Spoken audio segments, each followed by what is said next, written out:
Oh, here we go. It just popped up. Ha! What a country. Goody, goody. So, anyhow, folks, welcome to episode, I think we're on like 34 or 35 of Elk Talk Live. And I was worried that we didn't have the technology lined up today, maybe because it's 10 below zero in Montana or something, but we're up and running. So, last week we covered a lot of Utah because that deadline for elk tags is March 1st. And the week before that, we covered Arizona because that deadline was February 13th. And the week before that, a couple weeks before that, we covered Wyoming because that deadline was January 31st. And if you applied in Wyoming tomorrow morning at 10 o'clock Mountain Time, when their server crashes because everybody's trying to find out their draw results, come back in about an hour after the server's back up and you can find out your Wyoming draw results. So anyhow, this is going to be fun. Montana is the most complicated of all the western states. And I say that as a resident of Montana. I don't know why they want to make it so complicated for you non-residents, but they do. So we're going to jump into that. We're going to kind of cherry pick the questions that relate to Montana when we do this, because remember, the whole idea of what we've been working on here is that you get to go and hunt elk every year. And the thing to go elk hunting in the fall that you got to be doing in the spring and in the winter is applying for tags. So right now we're going through all this applying of tags and applying for tags in these limited entry draws. And when we get all those results, somewhere probably May, June, we're going to start talking about, all right, here's how you can still go elk hunting with over-the-counter tags, with leftover tags, whatever. And we're going to jump into all the information of how to plan your hunt from home, how to do your desk scouting, all that stuff. So, but before we get into all the real nitty-gritty details here, we want to thank Bowtech and Leupold and Onyx Maps. And yeah, Onyx, if you get their Hunt app, they're giving you 20% off for any app purchase by using promo code Randy. And then we've got Tight Spot Quivers, we got Ripcord Rests, Black Gold Sights. New with us is Rocky Mountain Hunting Calls. GoHunt.com. GoHunt.com is kind of like Onyx Maps. If you use their insider service and subscribe and you use promo code Randy, just for all of you watching, you're going to get $50 of free, just mad money, cash, in their gear shop. And it's really, really good stuff. So, with all of that, think about Montana. The deadline is March 15th. You find out about Montana, I think sometime around April 15th. It takes them about a month to do the turnaround. So here's how complicated it is for you non-residents in Montana. There's really two parts to the Montana draw. The first part is where you have to be holding a general license. And in Montana, you can apply for what's called the elk deer combo, or the elk license, or the deer only license. So you got three options. I think the most expensive one that is an elk and deer license combined is $1,040. The elk only license is $800 and some, and the deer only is $600 and some. But they all come with a fishing license, upland bird, all that kind of stuff. So by March 15th, you have to apply to get your general license. And if you get your general license, then they say you can be in the limited entry drawing with all of us residents. So first thing you do is you're applying for your general elk license. If you get that, on the same application, at the same time you're applying for the general license, there's boxes you can check to say, if I draw my general license, I'd also like to apply for these limited entry permits. The beauty of Montana is most of the state is good with that general tag you'll be applying for. Most of the limited entry elk permits are in central Montana, eastern Montana, and southeast Montana. So if you draw the Montana tag, the general license in Montana, you're going to have most of the state that you get to hunt. The other beauty is you get to hunt for 6 weeks of archery season. And if you don't fill your tag then, if your schedule allows, you can come back for the 5 weeks of rifle season. Am I forgetting anything there, Marcus? Sounded good. All right. Somebody had a question related to it. Sure. So if a Montana resident applies as a party with a non-resident, does that hurt your chances? Yeah. So the question is, if a resident and non-resident apply in Montana, does it hurt your chances? Yes, it does, because in the limited entry draws, only 10% of the tags can go to non-residents. Residents can get anywhere from 0 to 100%. Non-residents are allotted anywhere from 0 to 10%. They're not guaranteed 10%, up to 10%. So if you're a resident, you might draw, but there might not be enough tags left with the 10% cap on non-residents, and your application would be thrown out. So if I was somebody who was had a non-resident in my family and I was a resident, I wouldn't apply together. So, Randy, do you pack in water if there is access to water? Would you not try to filter the tank water in Arizona? Interesting question. So, first of all, in the West, we got some weird vernacular. Tank. When I moved to the West and they said, oh, there's a tank, I'm looking for like a bathtub sort of looking thing. Really, a lot of these are just dirt ponds where somebody has pushed a big dike up in a little valley and it backs it up, and they call that a tank or a dirt tank or a water tank. If I was thirsting to death and I had the world's greatest bug-killing filtration system, I might drink out of that tank, that dirt tank, to save my life. Under no other circumstance would I do it. I would haul my water in if I had to before I'd drink out of those dirt tanks. Every animal that you see goes in there and does their business in those tanks. Nah, don't do it. So for me, yeah, I will pack water in there. This year when we hunted in Arizona for the rifle season, I had a tag in October. My buddy Wade and Clayton, his friend, they went in with Wade's llamas before we got there, and they hauled a bunch of water for us. So I would carry water before I drink out of one of those dirt tanks. Let's see. Randy, I love your day-by-day shows on YouTube. Will you ever show what it takes to put a week-long hunt into just one show? I don't know, Marcus. Marcus is the production guy. That's a question for him. Would we ever do that, or would that bore people? It might be pretty boring. Yeah, I'd probably be boring.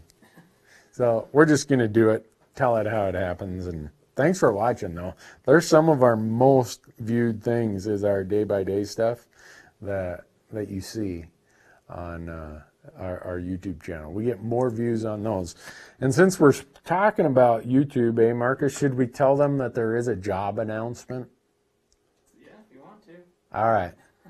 Last Thursday, the day after our last episode of Elk Talk Live, we posted a job announcement out on the Randy Newberg Hunt Talk Facebook page. So if you want a job, if you want to live in Bozeman, Montana, sleep in a tent and eat crappy meals for 100 or so days a year, and film and edit crazy hunting footage, there's a job for you, full time. Marcus is saying, well, don't apply for that job. The guy's hard to work for. Just kidding. Maybe he's not kidding.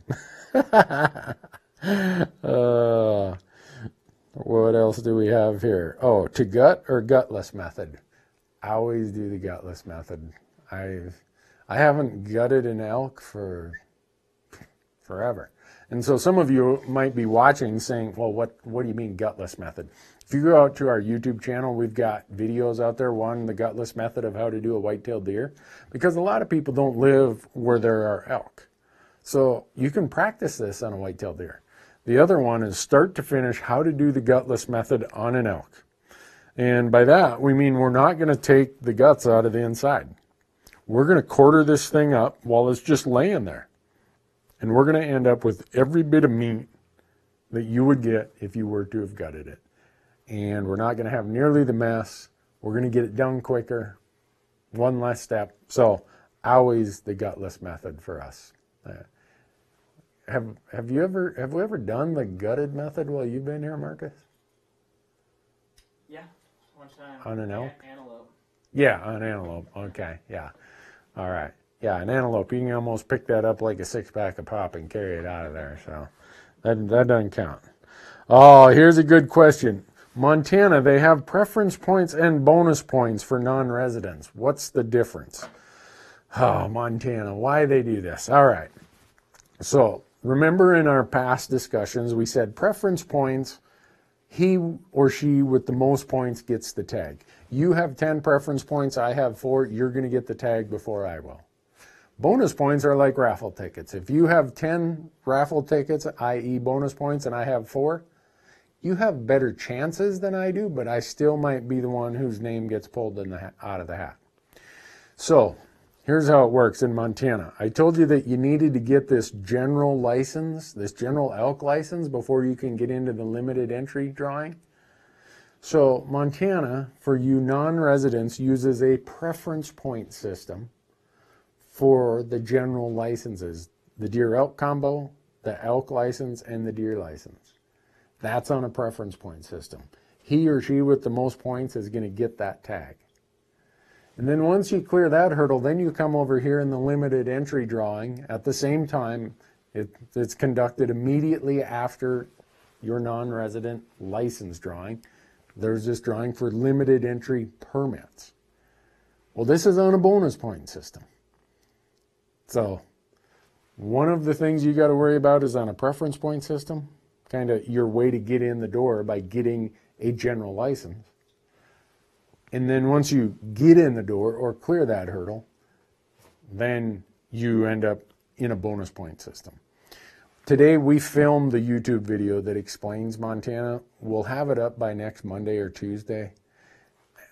Again, I'm sorry that Montana is this complicated for non-residents, but is what it is. So someone says, gutless method, even get the tenderloins? Oh yeah, watch our video. We'll show you how to get those tenderloins out in the gutless method. And if you really want to, you can go out to our VHX channel and you can download that gutless method onto your phone for, I don't know, something like $2 or something. And you'll have it there. When you're out in the field, you'll have it downloaded on your phone and you can scroll forward to that part. Oh, that's how you did that. So, yeah, I would never leave the tenderloins. If I couldn't get the tenderloins doing the gutless method, I wouldn't do the gutless method. So, all right. Non-resident elk drawing for Wyoming will be ready at 10 a.m. tomorrow. Hey, Mike, you were late. We already said that earlier. This is the fun time of year.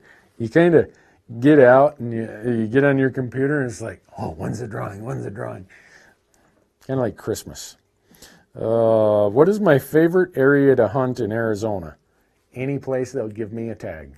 There are no bad elk units that I know of in Arizona. Give me a tag, I'll go. Have you put in for the New Mexico hunts yet? Yes, I have.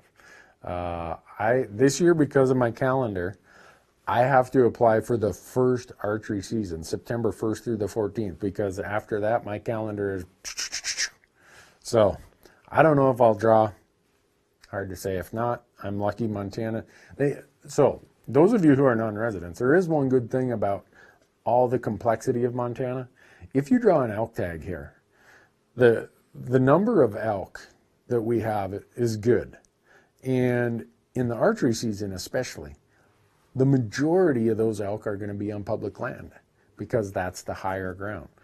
As the weather gets a little colder, maybe early snow, and hunting pressure comes as we get closer to rifle season in late October and November, those elk get pushed down to the lower ground, which a higher percentage of the lower ground is private.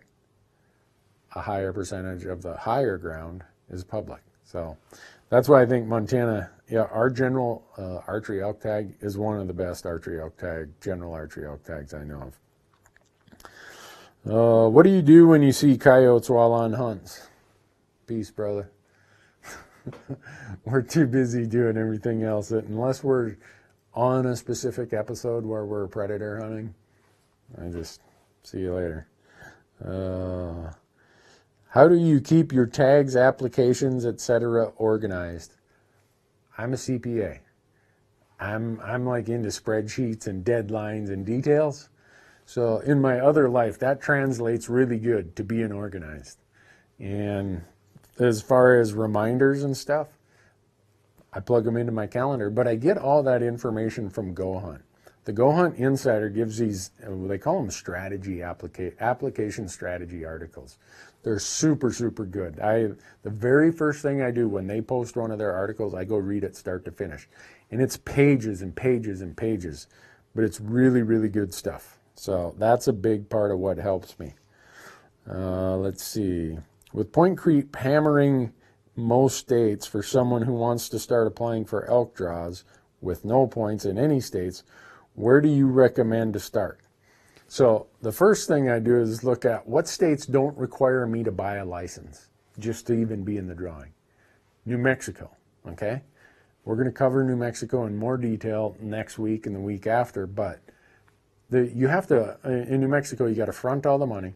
You do have to buy a $65 refundable license. So you check the box that says, if I don't draw my elk tag, refund my $65 license. So there's no point system in New Mexico. So if you're just starting out, that's a great place to start out.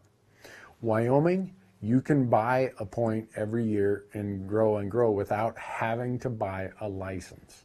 You just pay the point fee. If your budget allows it, Arizona is a great state. Even though you got to buy a non-resident license, you can build points. And in Arizona, once you get to 5 or 6 points, you're looking at really good odds of drawing one of those late rifle permits, which are really good hunts in Arizona. And there's tons of other stuff to do to get the benefit out of that license. You can apply for the deer. You can apply for the bighorn sheep and antelope. You can go hunt all the birds, over-the-counter deer, archery deer. So those are kind of the priorities of, if I'm new and starting out, those are the places I'd look at. Idaho does not have a point system, but unlike New Mexico, Idaho makes you buy the non-refundable, non-resident license, which I just bought mine. I think it's like $160. So it's costs money. All of it does. So when will we cover the Colorado drawing systems? We're going to get to that in March because the Colorado deadline, I think, is April 4th or something this year. So it'll be a little while. Why can't you get me to stream on YouTube anymore? Because YouTube and Facebook don't like each other, okay? This came up about a month ago where one says, if you're going to be on this one, you can't be on ours. So I wish we could be on both of them again. Have I ever hunted the Missouri River breaks where you really can get away from people like you can in the mountains? Which one do you think is a more certain chance at a shot at a bull? Oh, I've hunted the breaks a lot. And you can get away from people in the breaks. You just got to put on some miles and get into the tough part of the breaks. You'll see elk there. The elk are very visible in what we call the Missouri breaks of Montana. But they give away a lot of resident tags there. I'm talking archery.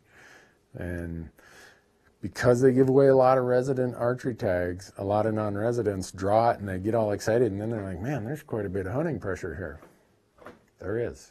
So it just comes with territory. Let's see. Randy, I have a 270 great whitetail round. Feel I need or want a 300 Win mag for my first elk hunt. What is reasonable maximum distance to sight in? Hey, if you got the permission and the budget to go buy another rifle, I tell people, rifles, you can't have too many of them. But with the 300 Win mag, a lot of people will sight in at 100 or 200. Some people will say, I want to be whatever high at 200. For me, I solve that. My Leupold scopes, the Gold Ring, the VX6, VX5, VX3i, they have what's called the CDS system. It's called custom dial system. You send them what your load is, and they will make these dials that you range it and say, oh, that's 320 yards. You spin your dial to 320 and you just hold dead on. There's none of this holdover stuff. So I would say 300 yards, you're going to be fine. Some people would say, no, for elk, you better be able, you want to have a sight in out to 400. Whatever works for you. with the CDS system, it makes it so easy. I just tell people, if you're gonna buy a scope, buy one of those VXs from Leupold and get a CDS system. For hunting ranges, you're not going to find anything that works easier than that. So let's see. In Montana, will bull elk still be up at 9,500 feet in October and early November? It depends. It really depends. The bulls will be higher than the cows, but if you get a really, really early snow, really, really cold, it'll push them lower. They'll start moving from the summer range to the winter range, but say it's a 10,000 foot mountain and the winter range is down at 5, they might be somewhere down here at 7 or 7,500. It just depends on how much weather has pushed them closer to the winter range. So hard to really say for sure. Let's see. Randy, you ever hunt mountain lions? No, I've not hunted mountain lions. I've been on a bunch of chases. One of our camera guys, Tyler, has an amazing set of hounds, and he's the lion guy. But he catches them and lets them go. I've been on some chases with him, and it's really, really cool. And a lot of people say, well, why don't you do a lion episode? Well, to me, the lion hunting is all about the trainer and the dogs. I don't want to go and do an episode about me shooting a lion that Tyler and his dogs did all the work. I mean, to me, the story is about those dogs more than anything. So that's why I've not done it. What do you got, Marcus? Am I missing anything here? There's one from Livestream that says, would you have any shame in taking a 4 or 5 point bull for your first bull elk? Would I have any shame of taking a 4 or 5 point bull as my first bull elk? No, the first 4 elk I took were all 4x4 or 4x5s. Knock yourself out, man. If you see one like that and it's your first elk, well, Marcus, how many elk have you shot? 10? And Marcus saw a 4x5 in Wyoming this year. Man, he didn't hesitate. And if he wouldn't have shot it, I was going to shoot it.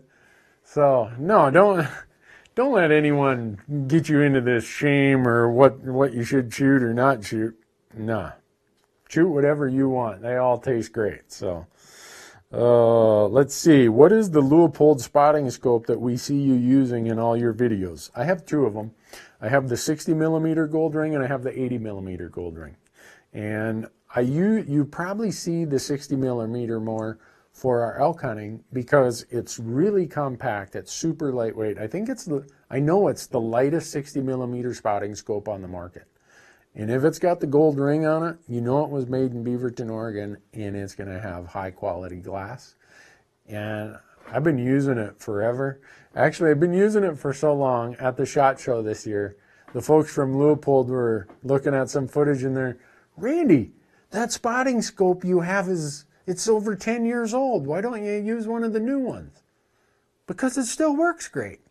So they forced me to grab a new one while I was there. Not because the old one was anything wrong with it, but I say that just to explain how durable they are. You see how we hunt. We beat the tar out of these things. And that 60 millimeter gold ring has kind of been my good luck charm. You have one of those, don't you, Marcus? Yeah, it was my dad's before it was mine. Yeah, Marcus says it was his dad's before it was his. So, let's see. Randy, I like your vest. What brand is it and where can I get one? This is a Sitka. I'm not sure what model number it is, but you can get it at Sitka or any retailer that carries Sitka. I love it. It's part of my uniform. My wife, she says that she wishes she had one. So, Randy, best opportunity for a spring bear hunt? Any of the northern Rocky states. Montana, Idaho, Wyoming, Oregon. Yeah, those states. Colorado doesn't have spring bear. Utah's limited entry on spring bear. I'd stick to Montana, Idaho, Wyoming. Oregon, I know, has spring bear. I don't know if Washington has spring bear. I think it does, but I don't know that for sure. I'd check into it. Randy, give me your old vest. Let's see. Boy, there are a ton of them here. Let's say, please talk about point creep in Colorado. I'm sitting on 12 or 13 points and I can't catch up to any of the primo units. Don, I got bad news for you. You're not going to catch any of the primo units. 2 years ago, with 19 points, I was in your shoes. I was 3 or 4 points behind those primo units up in the northwest corner of the state. Every year I was not gaining any ground, or I was losing ground sometime. Burn your points, go on a good hunt now, and just go to Colorado, build 3-4 points, and go every so often. It's unfortunate, but point creep is a reality. And Don knows what point creep is. I should explain to the audience what it is. So in states that are in preference point systems, you say, well, last year with 5 points, everybody drew. I've got 4 this year. So next year when I've got 5, I should draw. Well, a bunch of people quit buying points and they actually apply. So the next year it takes 6 points to draw the tag, and you're on 5. You're like, dang, I thought I was going to draw this year. Well, then you get thinking, well, next year I'll have 6, and that's what it took to draw the year before. Well, all right, you apply with 6, and then you find out it takes 7 points the next year. That's called point creep. And it's unfortunately very, very common with the high demand for elk tags in the West. What watch do you wear in elk country? Right here, this is a Sunto. I'm trying to remember if it's a Traverse. I think it's called the Traverse. Anyhow, they sent it to me. I've been using it now for 2 years and just beating the crap out of it. It's working great. So when they first sent it to me, I'm looking at it, I'm like, whoa, what is this thing? It just showed up in the mail. Today, a pair of portable, like really ultra lightweight waders showed up in the mail, Marcus. Like backpack waders that you just slip on for like crossing little creeks and stuff. If there's one good thing about what I do, I get a UPS delivery, it seems like every day. I try it, and sometimes it works, sometimes it doesn't. If it works, you'll see it on the show. If it doesn't work, you aren't going to see us using it. So, hopefully Wyoming's price increase will hold off some of the point creep for the special draw. I don't know. We'll know by this time tomorrow for sure. Let's see. What's your safe, ethical shooting distance to shoot with a bow? All depends on conditions. Depends on what I read the animal's posture as. Are they tense? Are they on alert? Are they relaxed and feeding? Is it windy? Is it uphill, downhill? Is it late at night where if I don't make the perfect hit, man, I'm going to have a trailing thing? There is no quote unquote safe or ethical distance. To me, it's not a function of distance. It's a function of the conditions and the situation. So I know that might not be the answer some would want me to make kind of cut and dried, but that's really how I look at it.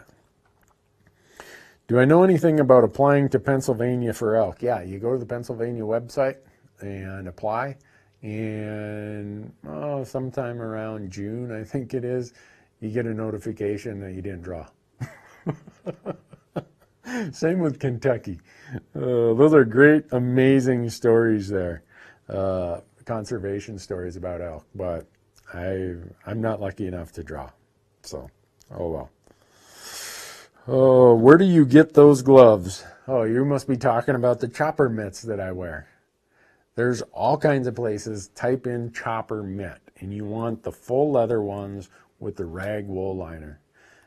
Anyone who grew up in a cold place like I did in northern Minnesota, you know that gloves are a waste of time and a waste of money in super cold weather. Now, in marginally cold weather, say down into the 20s, gloves will work. But when we're getting serious cold, like 10 degrees, 0 degrees, 10, 15 below, mittens. Chopper mittens. Randy, how do you navigate checkerboard landscape? I have on X. Can I jump corner to corner? You better check it out in each state. Most states you cannot jump corner to corner. So I navigate it by staying along the boundaries and know that I'm not going to be able to hop from one corner to another because you're stepping over airspace. I mean, where that infinite little point intersects. If you go from this side to that side, so like this, you're crossing over their airspace. And most states will call that a trespass. So I don't even do it. So, do you find all of the magazine website unit breakdowns accurate in your experience? It depends. I subscribe to all of them. I've dropped a few of them in the past few years. For me, my number one source is Go Hunt.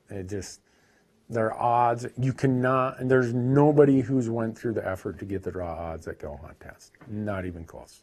And the amount of work they put into their strategy articles is super, super helpful. I subscribe to some of the magazine ones because I want to see what they're telling people. That gives me a feel for, okay, if they're sending all their people here, I don't want to apply there. So, but I would definitely say that Go Hunt is, well, I could use any of them, but I use that one because it works the best. Let's see. Randy, have you ever found any public land that is county owned that might not show up on state or federal public land maps? Not in the West, I haven't, but in the Midwest, there's quite a bit of county land. So OnX will tell you who the landowner is. That's the beauty of the OnX. If you get the app system, you'll have it on your desktop plus on your smartphone. No brainer. What is the story of this bull behind me? Let's see, this one. You'd have to ask Marcus. He shot it. Is there a story to that, Marcus? Next week we'll put Marcus here. He can tell the story of that bull, or I'll ask him about it, and we'll tell that story. Randy, have you ever hunted elk in Arkansas? I've not. I don't know if there are any non-resident tags in Arkansas. I think it's a really, really small number. I have never applied in Arkansas. So, you got anything more there, Marcus? There's so many of them that are scrolling past me. I can't get to them all. Someone asked if you were shooting the Realm or the Realm X this year. Oh, am I shooting the Realm or the Realm X? I have a Realm X right now. And did you get the Realm, Marcus? Yep. Yeah, I thought so. And so I want one each. If anyone at Bowtech is listening, I want one each. But right now I got the Realm X. And it's the cold time of year. It's tax season for me. So I'm not getting to shoot as much as I'd like. That's the unfortunate part about this time of year. My archery range is covered in about, I don't know, at least 2 feet of snow right now. Hey, Zach, they got a cheer going here. We want Marcus. We want Marcus. Is Marcus on Facebook? I don't know. You don't want me to tell him, do you, Marcus? I am. I don't ever check it. Oh, he says he's on Facebook, but he never checks it. Zach Green says, I want one of your old bows. You know, I got to figure out what to do with my old bows. I'm not sure what to do. Let's see. Anthony asks, do you think the state agencies should restrict tags immediately in units that just burn considerable acres, opening bulls up in all seasons, especially late rifles? You know, I don't think they should. There's nothing they can do about that. They got to do their management plans for the long term. You know, fires are part of the landscape. If they were to have to be reactive to every fire, I don't think that'd be a good use of their time and our license dollars. So, let's see.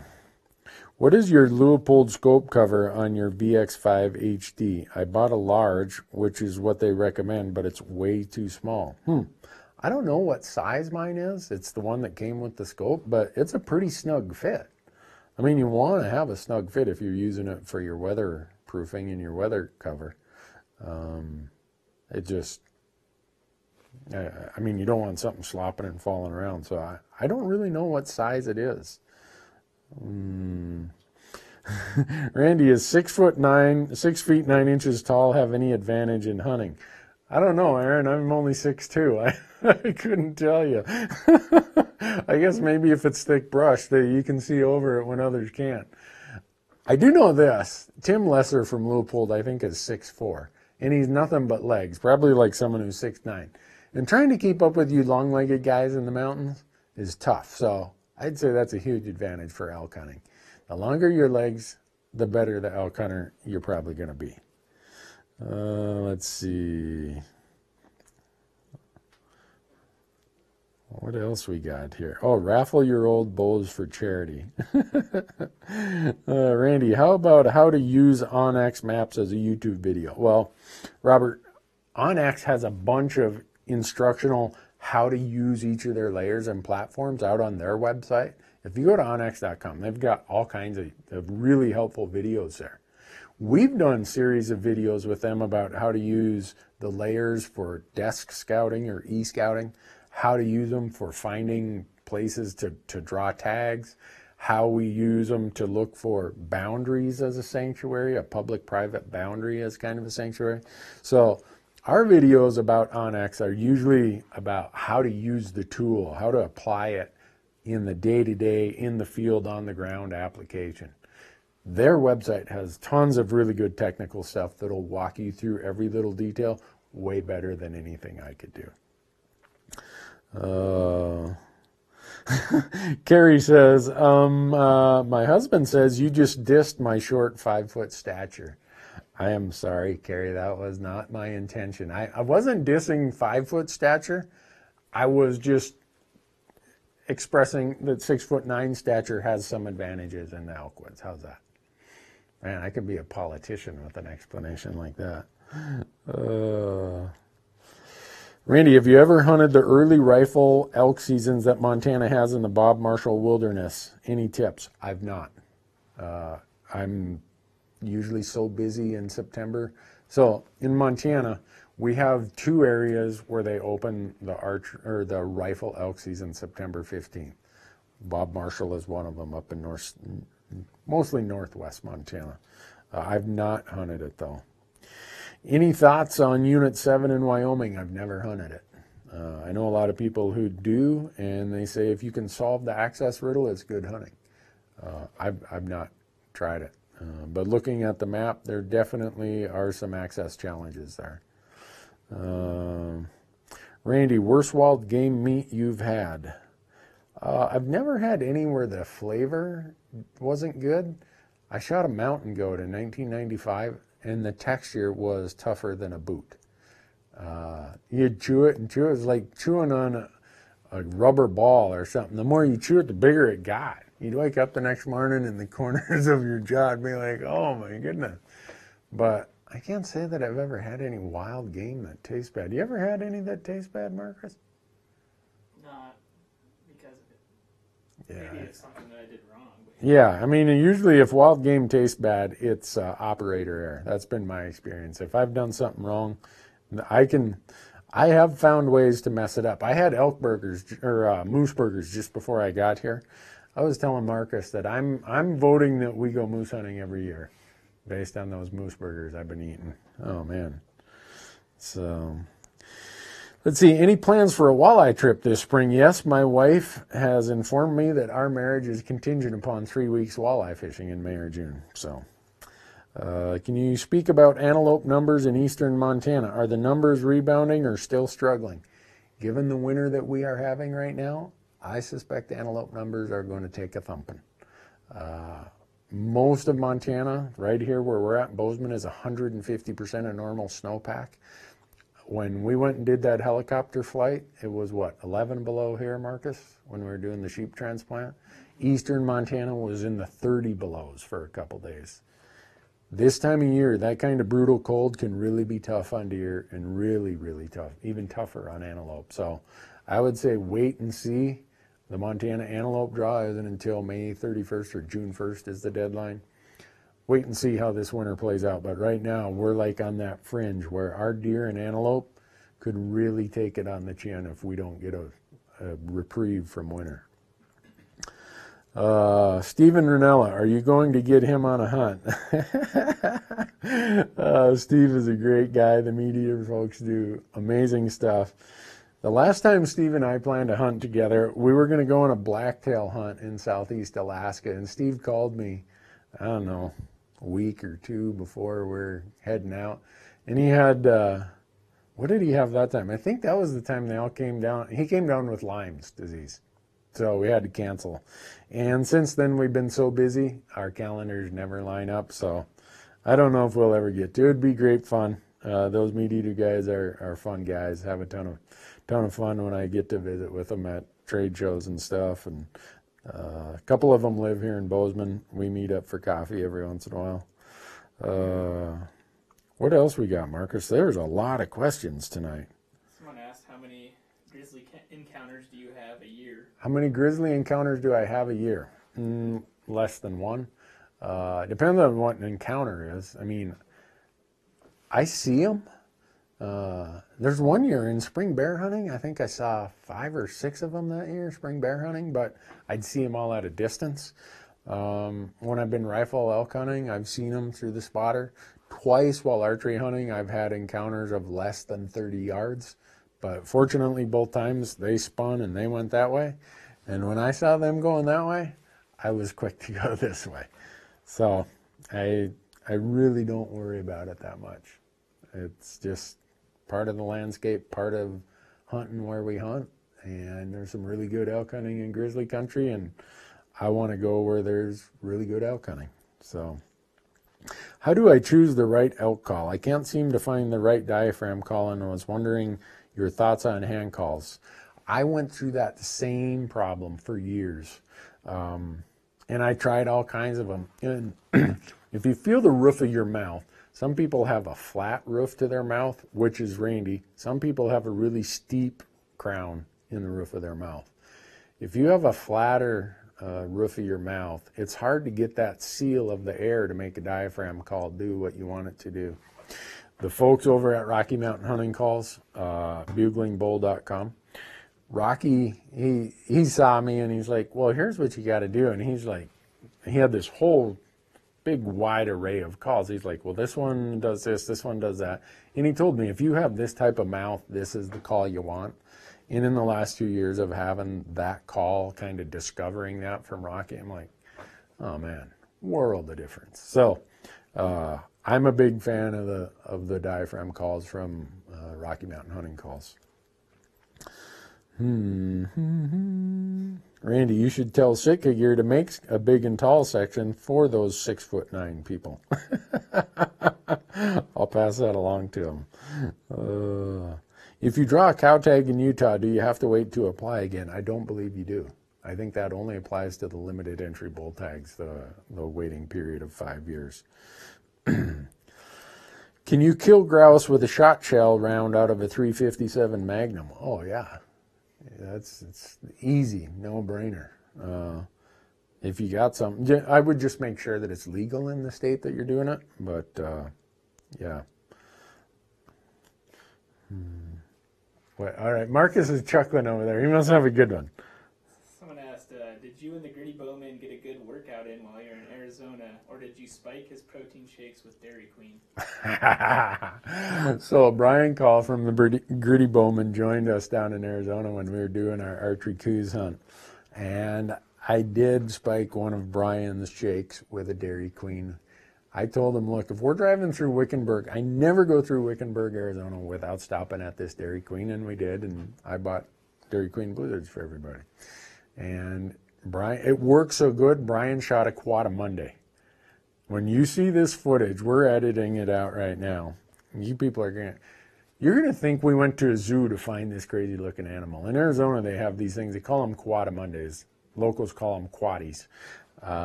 They look like part monkey, part raccoon, part Wolverine. And Brian got charged by one the first day, and then we went back and he arrowed one the next day. And Hank Shaw cooked it, and we ate it, and it was really good. When we were done, Marcus, what was left? Nothing but like some bones is all that was left of this quaddie. It was cool. Let's see. What is my favorite state to do over-the-counter for elk? I can't say Montana because I live here and it's over-the-counter for me, where it's not for everybody else. Colorado, just because there's tons and tons of elk in Colorado. Colorado has the largest elk population of any state in the Union. And if you think about it, those elk are mostly in the western 2/3 of the state. So the elk densities in Colorado are really, really high. So those are probably the best over-the-counter hunts.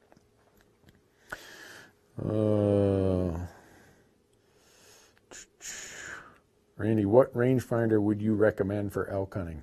I've always used the Leupold, it's the RX 1200.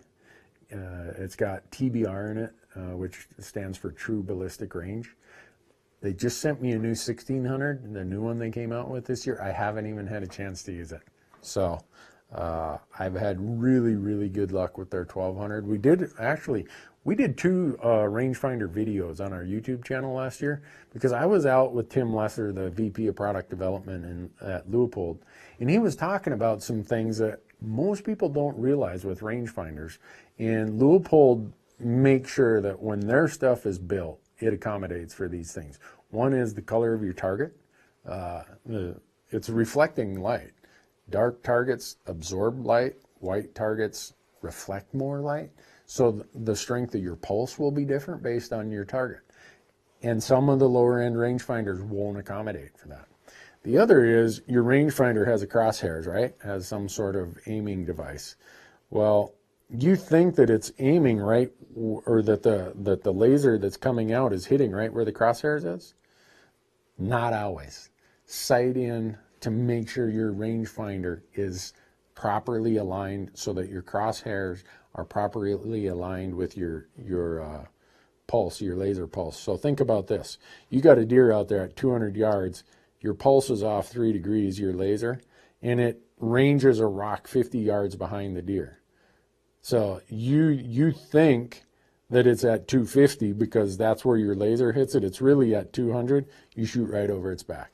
We did 2 videos on that, how to accommodate for that. It's out on our YouTube channel, and it's even more amplified at archery ranges, archery hunting distances. So don't take for granted that, especially if you're looking for one of the lower end rangefinders because you just want to save some money. Don't take for granted that it does exactly what you're hoping it would do. Test it before you go out in the field to make sure it's doing what it's supposed to do.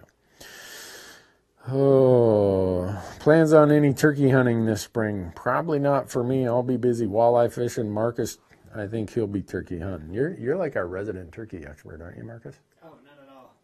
He says no, not at all, but he shoots more turkeys than any of us. So, which, considering how few that I have shot, it doesn't take much to move up the expertise scale at our operation here. Let's see.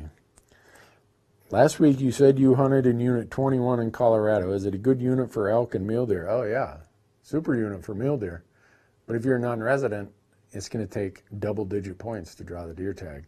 Elk, I've not hunted it for elk. When I had the deer tag, I saw plenty of elk. I could have shot an elk just about every day I was there, but I was so focused on deer, I didn't want to be distracted, so I didn't even buy an over-the-counter elk tag on that hunt. Brian asks, I shoot a 300 Win Mag thinking about a muzzle brake. How do I feel about them? I get a lot of grief over this. I hate muzzle brakes on hunting rifles. You know, I've got friends who have, you know, some of the AR platform stuff, and they're a ton of fun to shoot, just poop, poop, poop, poop, poop, poop, poop, you know, and they've got brakes on those, and I think that's, you know, great, whatever. But for hunting rifles, I hate brakes because you're in a situation, you've got your buddy next to you who's glassing and spotting for you, and brakes diffuse all of that noise and energy outward. And if you are anywhere, if you've ever been out to a range when someone shoots a braked rifle, you know it. And I know some people love brakes, and that's great if you do. This person asked my opinion. I don't like brakes. If I feel that I got to break a rifle, then I've probably got the wrong combination of cartridge and weight. I have a 300 Win mag. I love it on my heavier rifle. If I put it on my Howe Alpine mountain rifle, that 300 Win mag would knock my teeth out on that super lightweight platform. So instead I go to a 308, which is way more modest recoil, and I still have a 30 caliber bullet. So, have I ever been scoped by a rifle? I think I was in Nevada 2 years ago, but Leupold has like a rubber edge around the ring of the eyepiece, and so it just hit me, and it didn't cut me. I've seen people, they're definitely bleeding when they're done with that. All right, Craig Miller asks, does commercial video impact where you put in for hunts? Yes, i.e. wilderness issues, other issues, different hoops to jump through for state or federal public land. Yeah, a lot of people don't realize it, but if you are doing commercial video, I don't care if it's for a TV show like we do, for a YouTube channel that you're making money on, for DVDs, anything that you are doing to make money, advertising, whatever, you need a commercial filming permit on federal lands, BLM, Forest Service, U.S. Fish and Wildlife Service, and some of the state lands, like the state of Arizona, their state lands, you need a film permit. So Craig asked the question, does that influence where I apply? It does, because it's really hard for us to get film permits in wilderness areas. We've been able to do it a few times, but sometimes you just can't. So the Frank Church River No Return Wilderness in central Idaho, I want to go there in the worst way. I've asked those forests over there, can I get a film permit? And they're like, no, we have a policy, no film permits in these wilderness areas. So you probably are never going to see me hunting in the Frank Church because I can't get a film permit for it. So anybody who's out there doing video needs to have a film permit on public land. And some of you, I know, as quick as I said wilderness areas, you said, well, I've seen these guys hunting in the thoroughfare area in Wyoming all the time. That's all wilderness area. How are they getting film permits? I don't know, because I've tried to get film permits there, and I've been told you aren't getting one.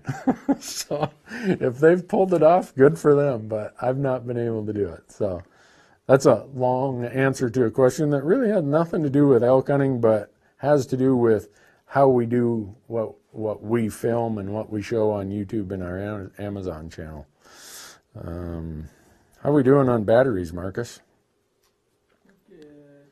We're just about dead? All right. So a couple things before we wrap up our last few questions. Remember, we have a deadline of March 1st for Utah, March 15th for Montana, and March 21st for New Mexico. And if you want to get notified about when we're going to go live here on Elk Talk Live, text Randy, R-A-N-D-Y, to the number 77453, and you'll get put on the list and you'll get notified every time we're going to do this. We try to keep it on Wednesday nights, but sometimes we have to change that. And if you're in the mode where you're going to be buying products for this hunting season, I hope that you'll consider the companies that make this possible. This whole Elk Talk Live thing was the brainchild of Bowtech. Tim out at Bowtech said, let's do this. Everyone's always asking him, Randy Newberg, this question, that question. Let's just throw it out there. We'll pay the cost if you'll sit and talk. So Bowtech and Leupold, they jumped in right away and said, we want to do that. And other companies are Tight Spot, Ripcord, Black Gold, Onyx Maps. Remember to use the Randy promo code to get 20% off. GoHunt.com, same thing for their insider service. Get $50 of free credit for using Randy as the promo code. And then Rocky Mountain Hunting Calls. Those companies are what make it so we can do this every Wednesday night. And my wife always says, man, you always seem so excited on Wednesdays. I'm like, yeah, because I get to sit here and just tell elk hunting stories and try my best to throw some advice out there that maybe somebody won't make the same stupid mistakes I made. Because I tell this in my seminars. I'm not a great elk hunter. I have the benefit of being able to go on 6 to 8 elk hunts a year in multiple states, which puts me in different conditions, different terrain, different vegetation, different times of the year. So we get to make a lot of mistakes that I get to learn from. That's the only reason that I have much to offer. And when I moved to Montana, my first 6 years of elk hunting, I didn't shoot a bull elk. And I want to help other people not struggle the way that I did. And if that's one little thing we can accomplish, that's something we hopefully can do. Tyler says, the batteries are dying and my wife is snoring. That must be a wrap. Oh, we got to have something better than that to close with, don't we, Marcus? Oh, Wayne wants to know, when do we get to hear the whole Mexican prison story? Marcus recorded that. I was telling the story in Arizona. Marcus recorded me telling the story. So you're going to have to ask him when he's going to put that up there on our YouTube channel. You got any really good last one that you think we should do? Let's see. Oh, here's one. Can you help me understand thermals better and how they typically work in the high Rockies?